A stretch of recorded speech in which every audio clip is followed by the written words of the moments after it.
Aleluia. E queridos irmãos, a paz do Senhor Jesus Cristo. Este lugar é lugar de dar glória a Deus. Nós ouvimos esta tarde o barulho da chuva que Deus mandou. Agora nós vamos fazer o barulho para que Deus ouça o seu povo adorando, exaltando, glorificando o seu santo e excelso nome. Queridos, eu estava ali meditando, e cada vez que eu medito eu fico mais maravilhado com esse Deus que nós temos. Como Ele sabe distribuir, muito bem as coisas dentro da sua igreja e para a sua igreja. Hoje pela manhã nós ouvimos o pastor Alderi, pastor Esdras, que nós podemos dizer dois professores, não é?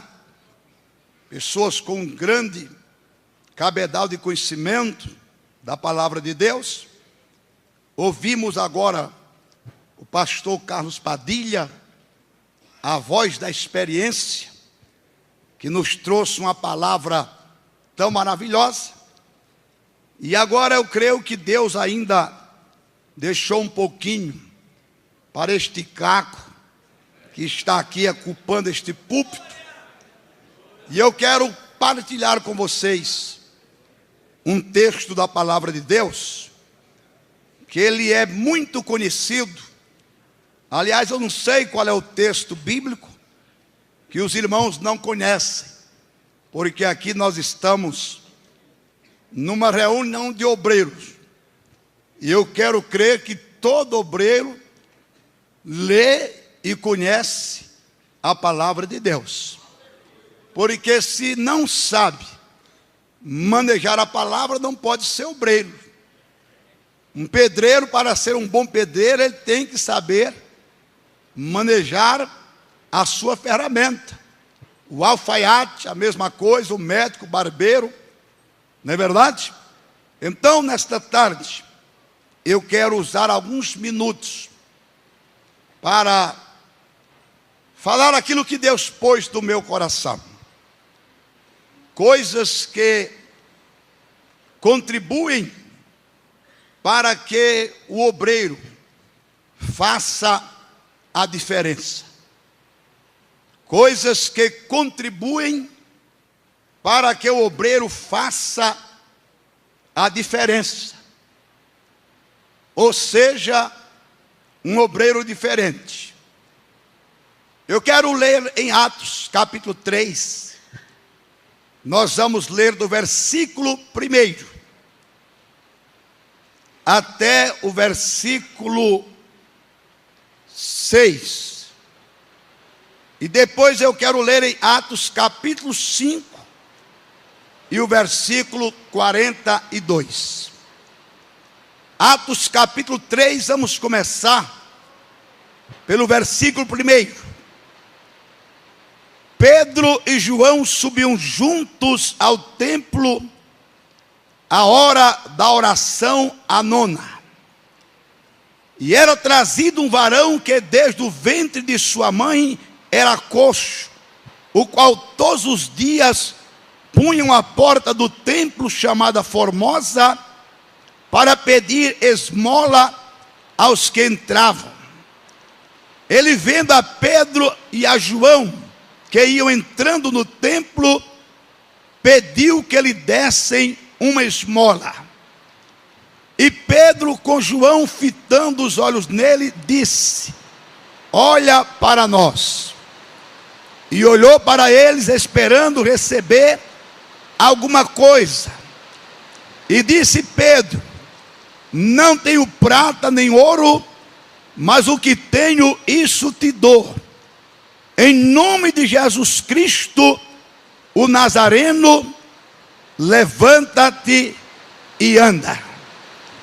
Atos capítulo 5, aliás, Atos capítulo 4, e o versículo 30 33.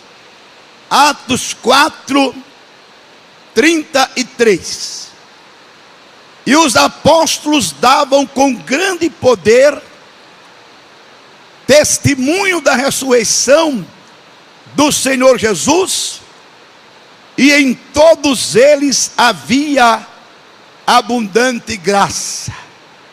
E quem pode dizer amém? Amém. Meus queridos irmãos, meus distintos colegas e companheiros, eu estava meditando na palavra do nosso Deus, e de um modo específico nesse texto bíblico, quando eu cheguei a uma conclusão de que quando alguém é alcançado pela graça redentora do Calvário, é salva por Jesus Cristo e é chamada por Ele para o santo ministério, essa pessoa não é chamada apenas para ser mais um a ter uma credencial de pastor, de evangelista, não é chamada apenas para ser mais uma pessoa a assumir o pastorado de uma igreja, ou ser um obreiro itinerante, como é o meu caso. Ela não é chamada simplesmente para ocupar o púlpito de uma igreja, pregar, no culto de doutrina, ensinar, ter o seu salário. Mas quando o Senhor Jesus chama alguém para este ministério santo e maravilhoso, Ele o faz com o propósito de que essa pessoa faça a diferença. Foi isso que aconteceu com aqueles homens a quem Jesus chamou. Não eram doutores, não eram homens cultos, não eram pessoas intelectuais com raras exceções, como no caso de Paulo, como no caso de Lucas, mas na sua maioria eram pessoas simples, pessoas que não tinham um grande conhecimento secular, mas aqueles homens, eles fizeram a diferença. No mundo hostil em que eles viveram, numa época em que se declarar cristão era como que assinar o seu atestado de óbito, e ainda mais quando se era um obreiro na seara do mestre. Eles fizeram a diferença de tal maneira que quando eles passavam por Tessalônica, nos diz a Bíblia que os judeus gritaram: estes que têm alvoroçado o mundo chegaram até nós. Não eram simples obreiros. Eu posso dizer nesta tarde que eram homens tochas, eram homens incendiados pelo fogo do Espírito de Deus. Eram pessoas que, quando abriam a sua boca, o inferno tremia. Aqueles homens simples, sem armas, sem usar nenhuma munição humana, eles abalaram os alicerces do Império Romano. Eles fizeram uma obra que está gravada nos anais da eternidade. Coxo se levantava e andava, paralítico entrevado ficava de pé, endemoniados eram libertos, almas aos milhares se se entregavam para Jesus, aqueles homens fizeram Satanás chorar de tristeza e de vergonha. Homens que conseguiram fazer a diferença neste mundo. Eu peço ao querido irmão que mantenha o retorno como estava, por favor. E meus irmãos, hoje, o que é que nós vemos? Eu fico pensando, e até como obreiro eu também fico triste, porque o mundo em que nós vivemos, pastor Veiga, ele hoje é abalado pelo terrorismo, é abalado pela anarquia, pelas greves, pela violência. Mas este mundo precisa ser sacudido e abalado por homens que são chamados por Deus para fazer a diferença nesta hora que antecede a vinda do Senhor Jesus Cristo. A Bíblia nos fala que quando as autoridades em Israel ouviram Pedro e João, eles entenderam pela linguagem daqueles dois homens, pastor Antônio, que eles eram pessoas que não tinham letras, não eram teólogos, não eram doutores, mas vendo a ousadia deles, diz a Bíblia, que elas, as autoridades, reconheceram que eles haviam estado com Jesus. Eles notavam a diferença. E às vezes acontece que nós passamos uma escola bíblica toda, passamos um dia todo como este, aqui neste lugar, e quando saímos, o povo não reconhece que nós estivemos com Jesus. Parece que nada aconteceu aqui. Parece que Deus não falou. Mas nesta tarde, nesta hora crepuscular desta segunda-feira, Deus quer fazer na nossa vida, Deus quer fazer no nosso ministério um rebuliço. Deus quer nos sacudir, nos inflamar, para que possamos então fazermos a diferença. Aonde chegarmos, queridos, as pessoas têm que reconhecer e calabash, que há algo diferente em nós. E que a diferença não é a gravata colorida, a diferença não é o terno de grife, não é o sapato de cromo alemão, a diferença não é o anel de doutor, a diferença não é nada disso. O povo tem que reconhecer que nós andamos com Jesus e que Jesus está em nós. Você, meu irmão, você, colega, nós fomos chamados, escolhidos para fazermos a diferença. Agora, como? Quais são as coisas que contribuem para que um obreiro faça a diferença? Porque ser mais um, irmão, não adianta. Eu já disse para Deus, eu não quero ser mais um. Nós cantamos um corinho que tem um significado muito profundo, pelo menos eu entendo assim.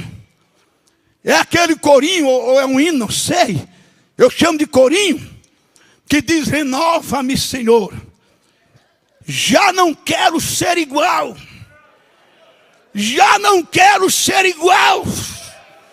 Eu não quero ser um obreiro xoxo, anímico, atrofiado. Eu quero ser uma flecha na aljava do meu Senhor.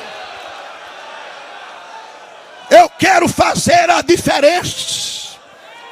Eu quero quando abrir a boca, demônio correr, o diabo se esconder, o pecador chorar, o perdido ser salvo, o oprimido ser liberto e o nome do meu Deus ser glorificado.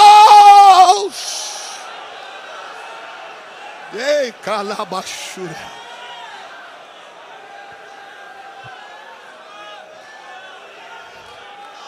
Mas para isso, queridos, ouçam-me. Aqui hoje não tem colchete, não tem alfinete. Aqui não tem brocha, aqui tem unção de Deus.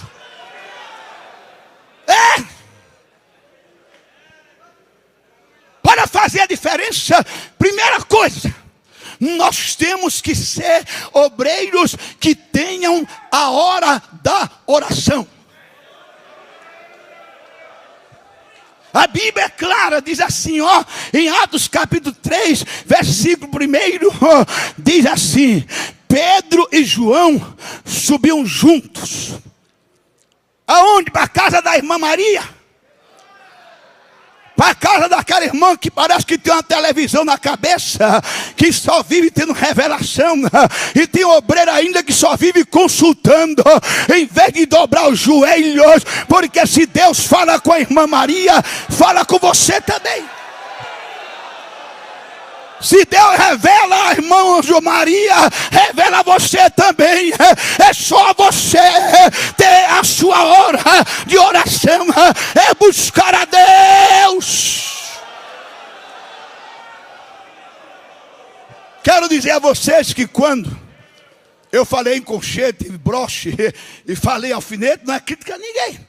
Eu achei até bonita aquela expressão e a sabedoria do pastor. Tem conhecimento, e ele explicou, não é verdade? Mas como eu não tenho tanto conhecimento, eu vou na enxada mesmo, eu vou no trator. Eu não tenho alfinete, eu tenho um trator, rolo compressor. Aí coloca aí um rolo compressor. A hora nona, a hora da oração.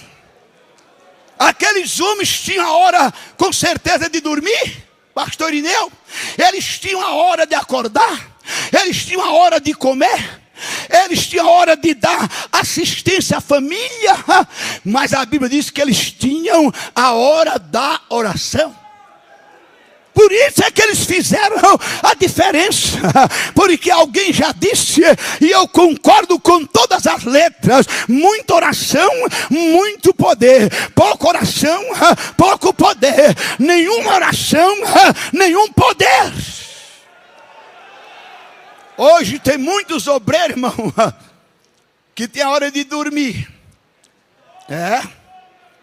Tem um que se 9 horas não estiver na cama, e de acordo não atenda a ninguém. É a hora de dormir. Nós temos que ter a hora de dormir. Nós somos seres humanos.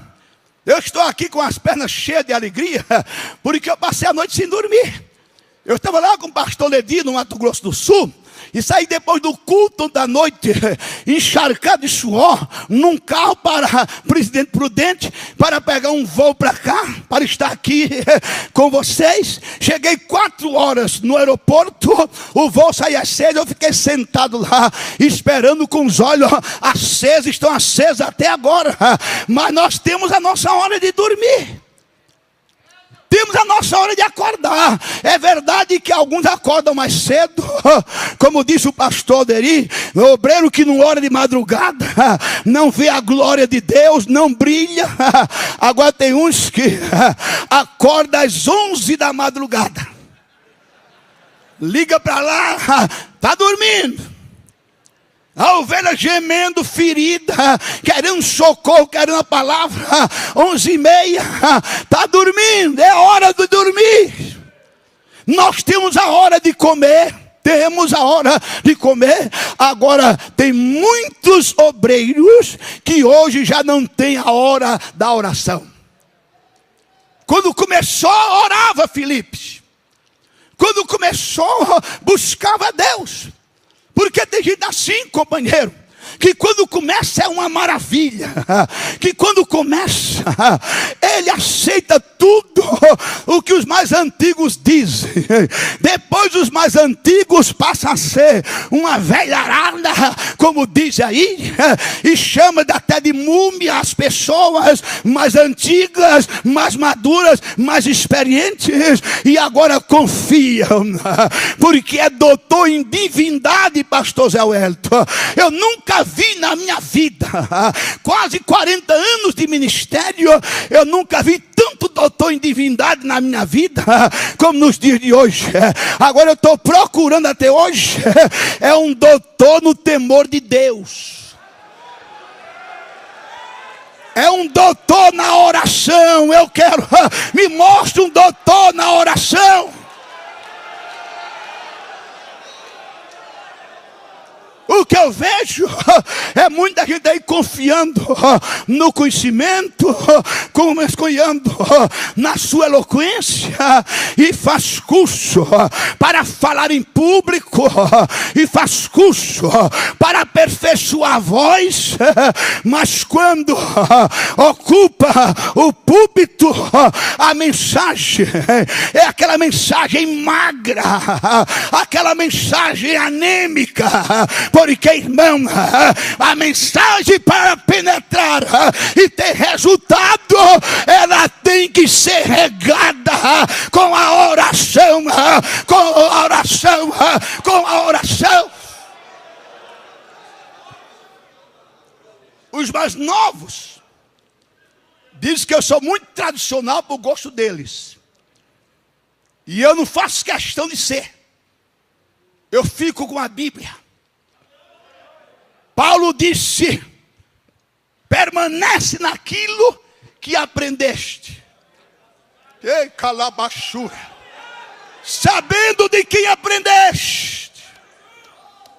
E aprendi com homens que oravam. Eu sou um pregador simples. Sou. E não estou preocupado em ser mais do que isso, não. João, que veio preparar o caminho do Senhor, disse que era apenas uma voz que clamava no deserto. Eu não faço questão de ser pregador sofisticado, não. Eu quero ser tradicional, eu quero ser conservador. Agora eu ainda prego sobre a santificação. Eu ainda prego que sem ela ninguém verá Deus. Eu ainda prego sobre o poder do sangue de Jesus Cristo. E eu ainda creio no poder dos joelhos que se dobram na presença de Deus. Queridos, que nada tire da nossa agenda diária a hora da oração. Porque, escute, quem falou isso comigo, irmãos, não foi um anjo não, quem falou foi o próprio Deus, o Criador dos anjos. Ele disse para mim que a oração é o oxigênio da vida espiritual e do ministério. Sem oxigênio não há vida, pastor Antônio. Sem oração não há ministério. Falar bonito, dizer palavras aí cheias de curvas, não é ministério. Pregar mensagem bonita pode entregar aí para uma pessoa não crente, porque a oratória não é dom espiritual, é dom natural. Entrega o microfone a um governador, a um deputado desse aí, que ele faz a igreja, e lá em cima, como eu vi, lá em Belém, não sei se o pastor Hélio estava nos 75 anos das Assembleias de Deus, nós estávamos lá, naquela noite pregou um dos nossos pastores, ou seja, da Assembleia de Deus, um dos líderes, que hoje já não está mais conosco, e a igreja ficou assim, ó. Aí deram o microfone para o governador do Pará, de Barbalho. Ele parecia o crente mais pentecostal daquela noite. A igreja foi lá em cima. É um dom natural, meu irmão. É um dom natural. Não é isso que Deus quer. Deus quer homens que falem com autoridade, com chama, com graça, aquela palavra ungida que vai lá dentro, no âmago da alma do pecador, e faz ele se entregar, se render aos pés do Senhor Jesus Cristo. E isso só se obtém com oração. Oração. Falar em oração para o obreiro, pastor Gilvan, e o que é que tem? Tem que se falar. É como disse o pastor Zé Wellington com o livro do pastor Raimundo. É um livro para os mais novos aprenderem e os mais velhos se lembrarem. Porque tem muitos irmãos que tem tempo para tudo. E depois dessa internet, meu irmão, tem pastor que vara a noite na internet, mas não passa meia hora de joelhos. E internet não faz ministério, não leva o crente a fazer a diferença. O que faz você ser um obreiro diferenciado é a sua vida de oração. Você tem que ter aquele momento para entrar na presença de Deus e buscar o óleo da unção na sua vida. Pedro e João subiram ao templo a hora nona, a hora da oração. Eu não estou aqui criticando, nem acusando ninguém, mas eu vou fazer uma pergunta. Porque eu sou não sou atrevido não, eu sou corajoso. Porque Jesus não foi atrevido, Jesus foi corajoso. Você tem a hora da oração?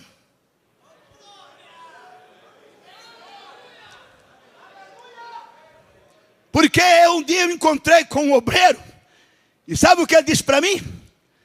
Já obreiro de algum tempo. Chegou para mim e disse: pastor Gilvan, eu agora aprendi, depois de muito tempo, eu aprendi que eu tenho que orar não somente quando eu vou pregar. Porque tem gente aí que só ora quando vai pregar. Quando diz é ele que vai ser o pregador, aí ele ora. Mas quando ele não vai pregar, irmão, ele não está nem preocupado com isso. Mas assim como o nosso corpo precisa de alimento todo dia, a nossa alma, o nosso espírito precisa ser alimentado, precisa receber vigor espiritual. E isso vem, irmão, através da oração. Quer ser um obreiro que faz a diferença? A segunda coisa, tem que ter vida. Vida. Pregar é muito fácil, irmão. Chegar num púlpito e pular e gritar e abanar a igreja é muito fácil. Principalmente na Assembleia de Deus, que eu considero a Assembleia de Deus como um paiol de pólvora. Riscou o fósforo, pega fogo.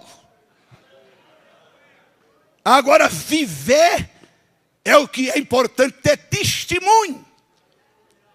O coxo estava lá. Quando Pedro e João chegaram, a Bíblia diz assim: ele, olhando para Pedro e João, disse: dá-me uma esmola. Agora olha que coisa linda. Pedro disse assim: olha para nós. Olha para nós. Olha para nós.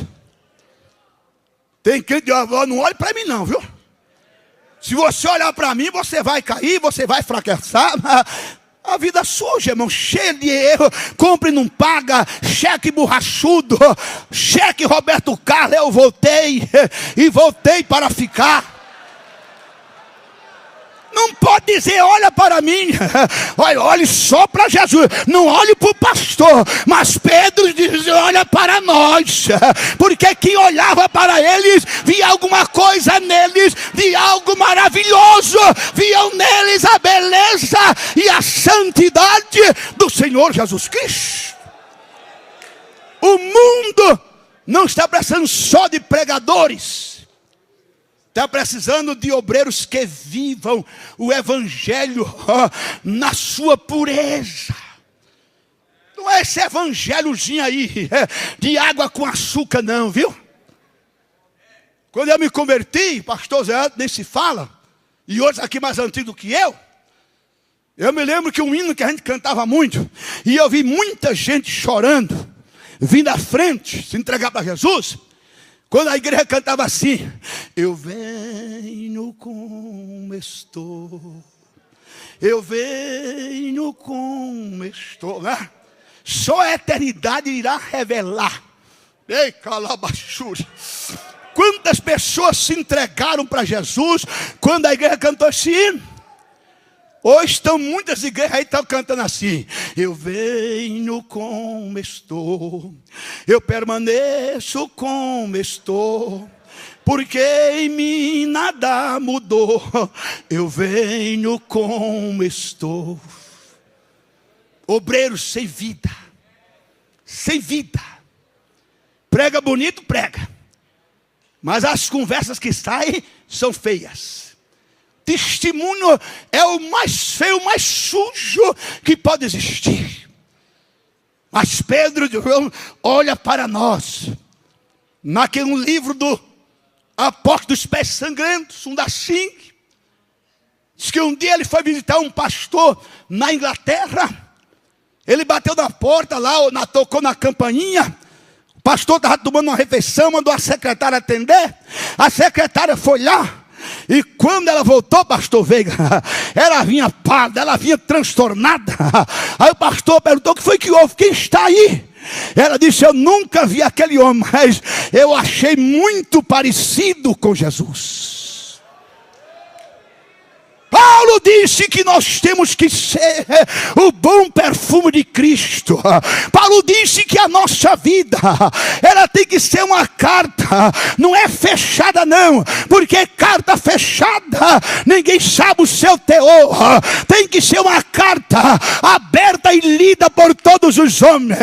Crente não é maçom, que vive de sinais e de segredos. Crente obreiro tem que ser transparente. Tem que olhar para ele e dizer: aquela vida é diferente, aquele homem é diferente, aquele pastor é diferente, a palavra dele vale mais do que dinheiro. Jesus, em calabachura, ele diz uma palavra, irmãos, lá em Mateus 5,16, que me faz tremer. Jesus diz assim: resplandeça a vossa luz diante dos homens, para que vejam as vossas boas obras e glorifiquem ao vosso Pai que está nos céus. Quando Jesus falou resplandeça a vossa luz, ele não está mandando você fazer uma instalação na cabeça, colocar um bocal na testa e uma lâmpada de 100 volts, não. Jesus está falando do nosso testemunho. Quem olhar para nós tem que ver algo que brilha em nós, algo diferente, algo diferente. Não é como existe hoje por aí, irmãos. É pastor de rabo de cavalo, de brinco, até de tatuagem eu já vi, de pinça na língua. Meu irmão, quem quiser aceitar isso, aceite. Mas a salvação, o evangelho de Jesus, para mim não é barateado não. O que era pecado ontem é pecado hoje.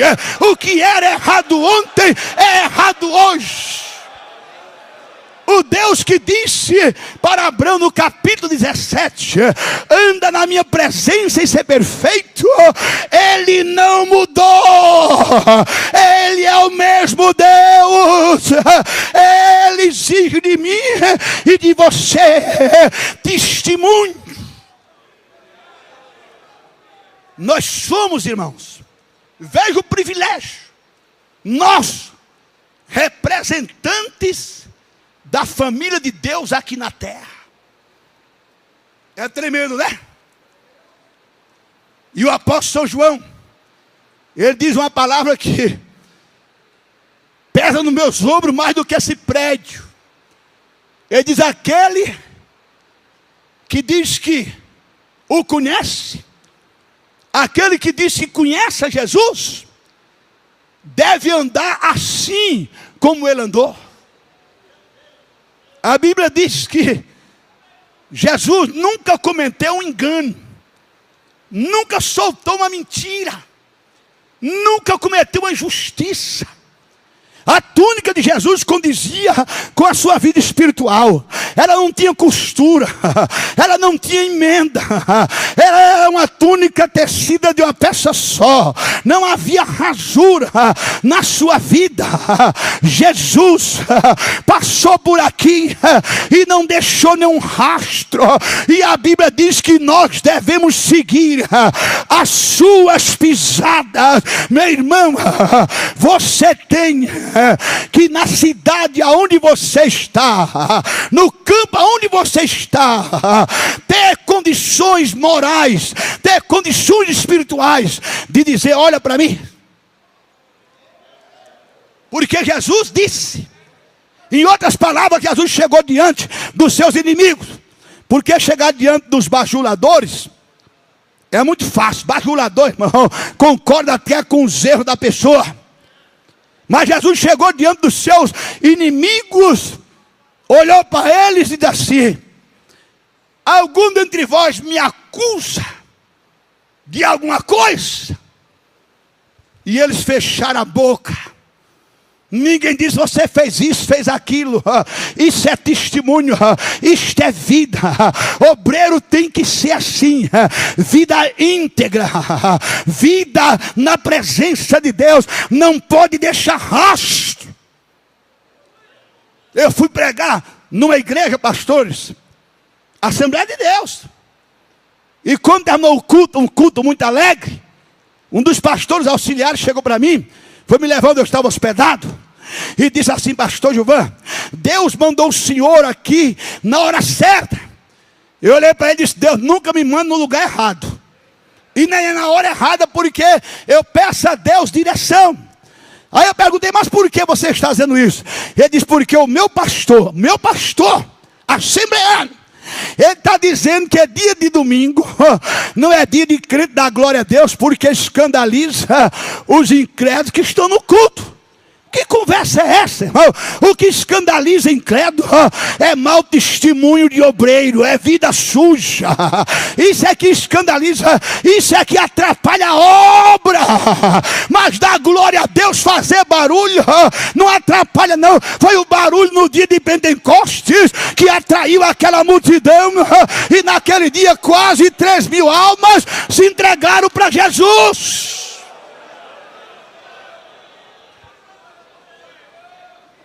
A gente olha para homens de Deus. Irmãos, eu estou dizendo sem hipocrisia, sem querer jogar confete em ninguém, que eu não sou disso. Mas deixe-nos essa expressão: eu me orgulho dos pioneiros. Eu me espelho nesses homens. 50 anos de ministério, 90 anos de idade, ninguém tem tanta assim para dizer, para acusar, e alguns tão novos, deixando um rastro tão feio, tão sujo. Porque, meus irmãos, olha o que Deus está mandando eu falar agora. Não tem nada escrito nem decorado. Nós estamos escrevendo uma biografia. Cada obreiro está escrevendo uma biografia. E a biografia do obreiro, ela pode ser uma biografia gloriosa, como pode ser uma biografia vergonhosa. Quer biografia mais gloriosa do que a de Enoque? Para mim, a menor biografia que eu conheço. Enoque andava com Deus, e Deus o tomou para si. Só diz isso a Bíblia. Que biografia mais linda do que a de Jó, temente a Deus, reto, e que se desviava do mal. Que biografia mais linda do que a de Noé. Naquela época de corrupção e de violência, a Bíblia diz que havia na terra um homem chamado Noé e que andava com Deus, aleluia. Que biografia mais linda do que a do apóstolo São Paulo. Sede meus imitadores, como eu sou de Cristo Jesus. Agora quer ver uma biografia vergonhosa? E que tem hoje nos nossos dias, com outro nome. Padre disse Alexandre Latueiro.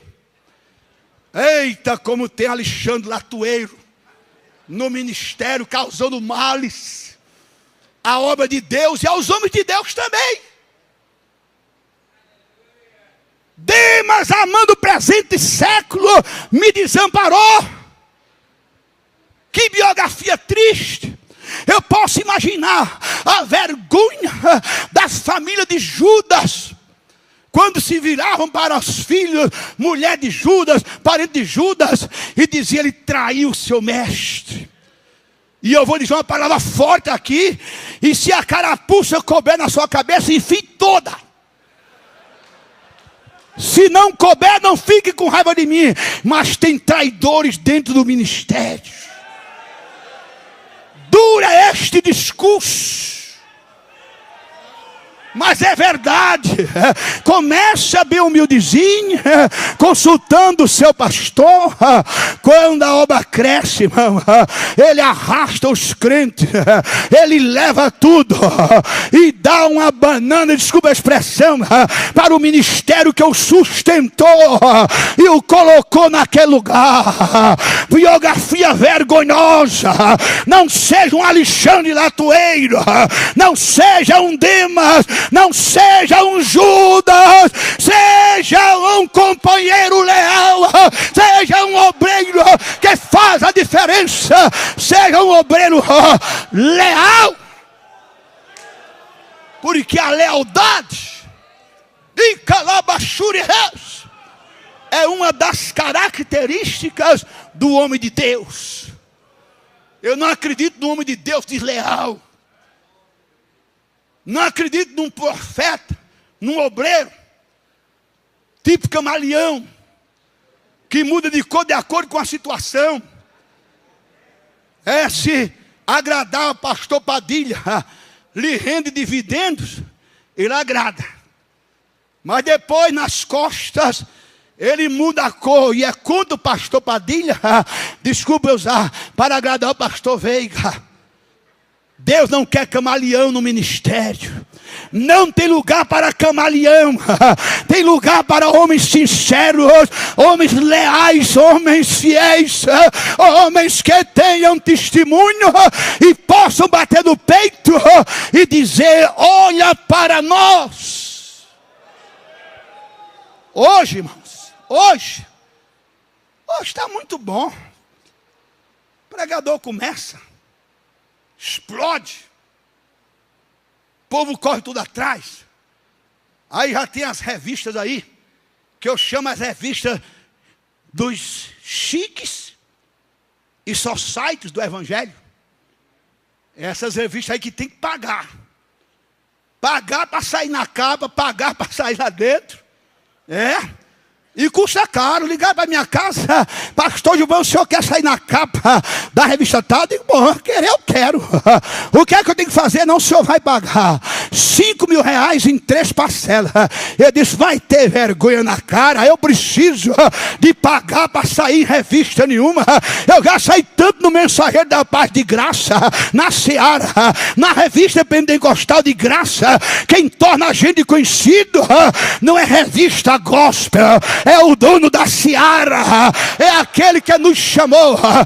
Esse é quem faz o nosso marketing.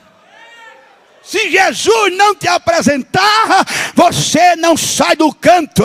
Você vai ser um obreiro enferrujado lá no recanto do mundo. Ninguém nunca vai ouvir falar de você.